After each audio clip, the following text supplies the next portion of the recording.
амалды кеңесті көрісу күні қазақтың дәстүрінде қыстан аман шыққаннан кейін көрші қолаң ауылайға бірі-бірімен қол берісіп құшақтасып көрісу амалын жасаған.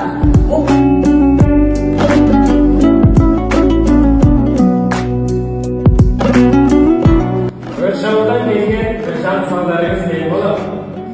Жан салымыз не болса, сәйгелік қақсен шапса, Теңіз қойға, қосылдан көріп, теңіз қойға, қанаты сай, қанаты сай,